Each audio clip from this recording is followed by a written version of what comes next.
깊고 고요한 숲 한가운데 천년 넘게 세상을 지켜본 지혜의 나무가 있었다. 누구든 나무 아래에서 진심으로 묻는다면 나무는 대답 대신 오래된 이야기를 들려주곤 했다. 어느 흐린 가을날 한 소녀가 나무를 찾아왔다. 그녀는 고뇌 어린 눈빛으로 말했다. 지혜의 나무님, 저희 마을은 비가 내리지 않아 모두 고통받고 있어요. 어떻게 해야 마을이 행복을 되찾을 수 있을까요? 나무는 천천히 흔들리며 말했다. 아주 오래전 물을 잃은 한 마을의 이야기를 들려주마. 두 남자의 여정. 황량한 사막 마을에서 물이 말라가고 있었다. 전사 칼로는 단호히 말했다. 이대로 두면 마을은 끝장이야. 나는 사막 너머로 떠나 물줄기를 찾아올 거야. 그러나 학자인 네이로는 고개를 저었다. 사막을 넘어가겠다고? 그것은 무모한 일이야. 오히려 마을 기록을 뒤져 땅 아래 숨겨진 물길을 찾아야 해. 과거에도 그런 기록이 남아있어.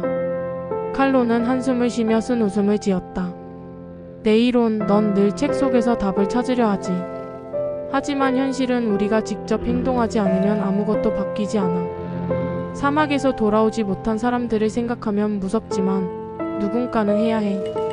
네이로는 짙은 목소리로 답했다. 너야말로 너무 성급해. 마을을 살리려는 마음은 나도 같지만 네가 떠나 죽기라도 한다면? 그건 마을에 또 다른 비극을 더할 뿐이야. 둘의 목소리가 높아지며 잠시 침묵이 흘렀다. 결국 칼론이 조용히 말했다. 네가 땅 아래를 연구하는 동안 나는 사막을 넘겠다. 우리가 각자의 길에서 답을 찾아낸다면 그때 다시 함께하자. 네이로는 마지못해 고개를 끄덕이며 말했다. 좋아. 하지만 약속해라. 반드시 돌아오겠다고. 칼로는 손을 내밀며 말했다. 그 약속은 나 혼자가 아니라 우리 둘의 약속이야. 우리 둘 다 마을을 위해 최선을 다하는 거다. 서로의 손을 굳게 맞잡은 두 사람은 다른 방향으로 향하며 희미하게 미소 지었다. 그러나 그들 마음속에는 서로에 대한 걱정과 아끼는 마음이 가득했다. 물길을 여는 시험. 한편 네이로는 마침내 오래된 두루마리를 발견했다. 거기엔 물길의 위치와 지혜와 용기가 함께해야 한다는 메시지가 쓰여 있었다. 그는 칼론을 찾기 위해 남쪽 오아시스로 떠났다. 오아시스에서 제외한 두 사람은 물의 수호자들이 내린 세 가지 시험을 마주했다. 첫 번째 시험, 물이 필요한 이유. 수호자는 물었다. 너희가 이 물길을 열고자 하는 이유를 말하라.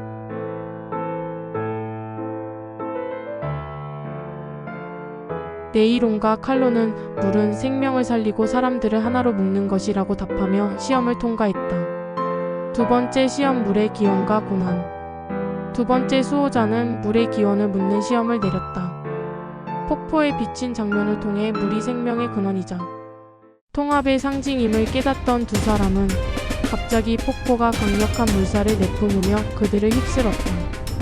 물살 속에서 칼로는 나뭇가지에 걸려 간신히 몸을 지탱했지만 네이로는 깊은 소용돌이 속으로 빨려 들어갔다.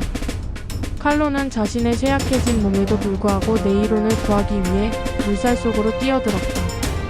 우린 함께 가야 한다. 칼론의 노력 끝에 네이론은 물살에서 빠져나왔고 두 사람은 폭포 아래에서 다시 힘을 합쳤다. 수호자는 그 모습을 지켜보며 말했다. 물의 본질은 흐름과 통합이다. 그리고 그것을 위해 희생과 협력이 필요하다.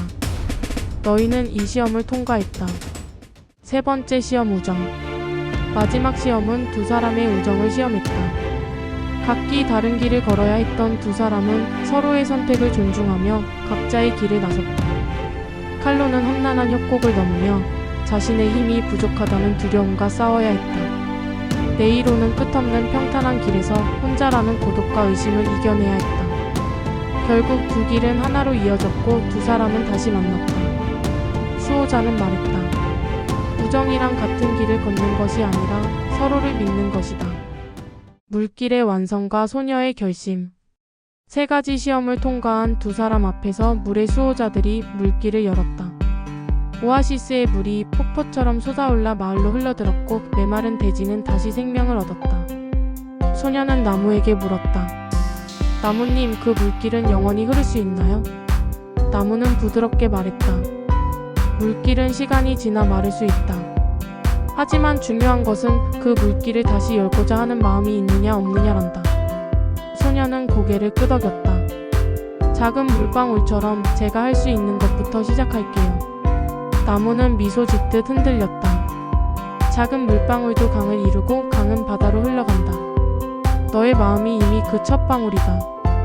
바람이 불어와 나뭇잎이 노래하듯 흔들렸고 소녀는 조용히 자리에서 일어섰다. 그녀의 마음속에 새롭게 시작된 무언가가 흐르기 시작했다.